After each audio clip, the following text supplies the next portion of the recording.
if the most feared tank killers of World War II were actually death traps for their own crews?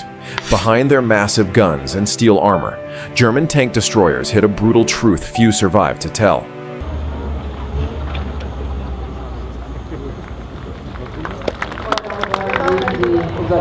Den Panzer V, den Panther.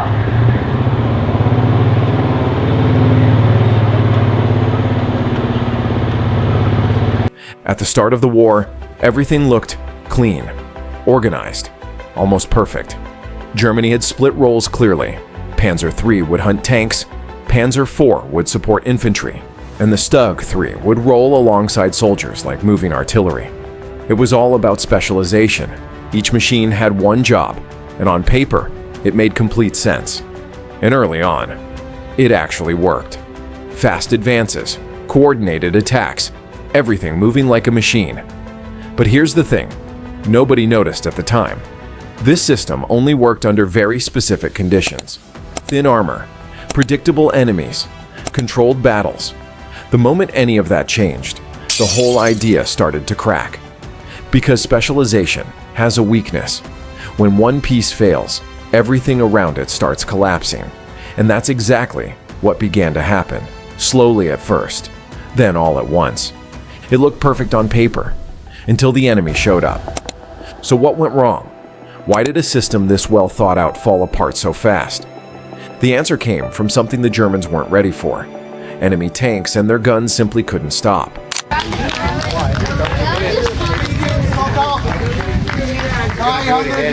Links. Louden. Geladen! Fertig! Close. At first, it was just small signs. Tanks are taking a few extra hits.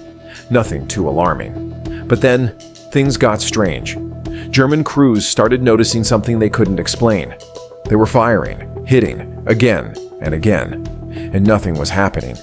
Their main anti-tank gun, the 37mm, started earning a nickname. Not from propaganda, but from the soldiers themselves. They called it the door knocker, because that's exactly what it felt like. Just knocking, politely, on enemy armor. And then came the real shock. Tanks like the Char B1 and the Matilda II didn't just resist hits, they ignored them. There's a moment where a single Char B1 tank took over 100 hits and kept moving. Imagine being there. You're firing everything you have, and it just keeps coming. Panic started creeping in. Crews had to improvise. They dragged massive 88mm anti-aircraft guns into ground combat, something they were never meant to do. Huge, slow, difficult to position, but the only thing that worked. Imagine firing again and again, and nothing happens. So now the question wasn't about winning anymore. It was survival. If your weapons couldn't penetrate, what were you supposed to do? Desperation pushed Germany into something completely new, something they hadn't planned at all. And this is where things get a little desperate. Germany started taking whatever they had lying around, obsolete tanks, captured guns, and just combining them. No long-term design, no perfect blueprint, just urgency. That's how the first real tank destroyer was born, the Panzerjäger I. They ripped off the turret of an outdated tank, bolted on a stronger gun, and sent it straight to the front. And for a moment, it felt like a solution. Finally, something that could punch through enemy armor. But there was a catch. A big one. The crew wasn't protected. Not really. They stood exposed, half their bodies outside, shielded by thin metal that could barely stop bullets. It worked, but at a cost that became obvious very quickly. They had a stronger gun, but now they were completely exposed.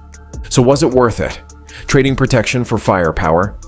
Before anyone could answer that, the war shifted again, and what came next made everything worse.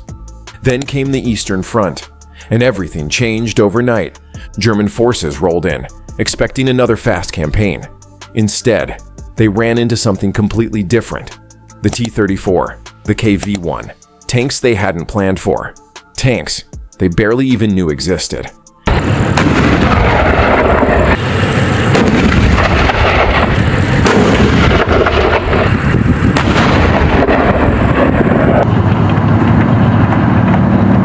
And these weren't just tougher. They were untouchable. Shots bounced off, literally. The angled armor of the T-34 turned incoming fire into harmless ricochets. Crews reported hitting these tanks over and over, with no effect. Some tanks took dozens of hits and kept advancing like nothing happened. Imagine being there, watching something you can't stop, moving straight toward you. These tanks didn't just survive, they kept coming. Panic turned into chaos. Units were overwhelmed, guns were abandoned. Some crews had no choice but to retreat or be overrun completely. So now the question became urgent. What could actually stop these monsters? Germany didn't wait for the perfect answer. They escalated.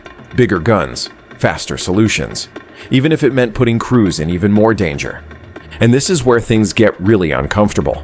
Germany finally found guns that could deal with enemy tanks. Powerful ones, captured Soviet guns, upgraded ammunition, real stopping power. They mounted them onto vehicles like the Marder series, and suddenly, they could kill anything on the battlefield. But there was a trade-off, and it was brutal. These vehicles were open, completely exposed from above, thin armor on the sides, just enough to stop small arms fire, sometimes. But artillery, shrapnel, snipers, there was almost no protection. Picture this. You're inside one of these machines. You can destroy enemy tanks at long range, but you're standing in an open box. One artillery shell lands nearby, and it's over. They could kill anything, but anything could kill them too. The tension was constant. Every shot fired meant revealing your position. Every moment stationary increased the risk. Crews weren't just fighting the enemy. They were fighting time, exposure, and pure chance. So now the question became unavoidable. Could Germany ever build something that balanced power and protection? And surprisingly, the answer didn't come from a new design. It came from something they already had. And this is where things take an unexpected turn. The StuG III wasn't even meant to fight tanks. It was built to support infantry, destroy bunkers, and clear paths through enemy defenses. But once it received a longer 75mm gun, everything changed. This low-profile vehicle, sitting close to the ground with strong frontal armor, became incredibly hard to spot, and even harder to destroy in combat. On the Eastern Front, it began racking up kills, more than some of Germany's most famous tanks.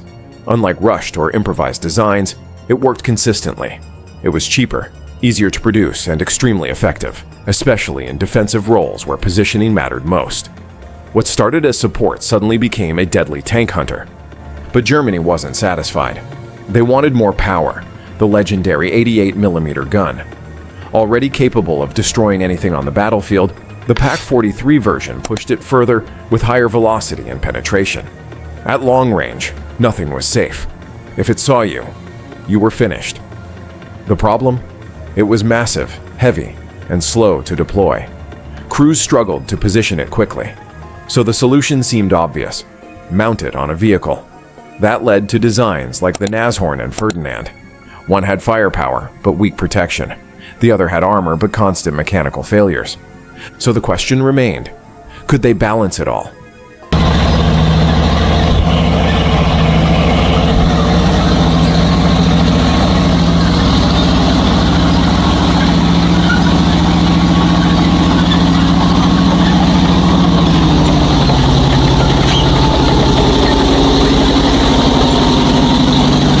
The Jagdpanther IV came in low, compact, well-armored, and purpose-built. It wasn't flashy, but it worked. Then came the Jagdpanther. Powerful gun, strong armor, good mobility. On the battlefield, when everything worked, it was almost unbeatable. But there was a problem nobody could ignore. They kept breaking down. Mechanical failures, shortages, fuel issues. These machines rarely stayed operational long enough to make a real difference. And what happened next is something most people never talk about. Crews started destroying their own vehicles, not because they were losing fights, but because the machines couldn't keep going. They weren't destroyed by the enemy. They were destroyed by their own crews. So why keep pushing for bigger, more complex machines after this? Because Germany believed one thing: that bigger meant unstoppable.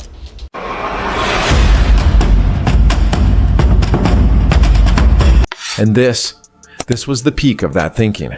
The Jagdtiger, the heaviest tank destroyer ever built, armed with a massive 128mm gun that could destroy anything in its path. No tank could survive a direct hit. On paper, it was beyond anything the Allies had. But reality hit hard. It was too heavy, too slow. The engine struggled just to move it. Mechanical failures were constant. Fuel shortages made movement even worse. And if it broke down, which it often did, it was almost impossible to recover. Even the gun created problems. It had to be manually unlocked from the outside before firing. Imagine that. In the middle of combat, it could destroy anything, except the problems it created. And here's the shocking part. Most Jagdtigers weren't destroyed by the enemy. They were abandoned, blown up by their own crews. So after all this, what actually worked? Ironically, the simplest thing of all.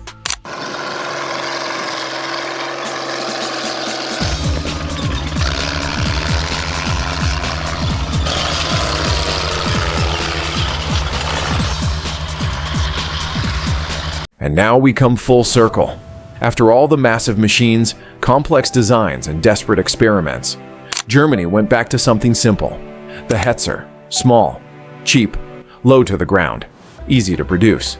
Nothing fancy, just effective. It had sloped armor, a decent gun, and one clear purpose: ambush. It didn't try to dominate the battlefield, it survived it. And in the final months of the war, that's what mattered. For the first time in a long time, the design actually matched reality. After everything, this simple machine was the one that actually worked. So what does that say about everything that came before? Because when you look at the full picture, it all leads to one unsettling truth. In the end, the real horror wasn't the enemy. It was the machines themselves. Crews weren't just fighting battles. They were fighting their own equipment. Design flaws, exposure, breakdowns. So now I'm curious, what would you trust more? Power or survival? Let me know below.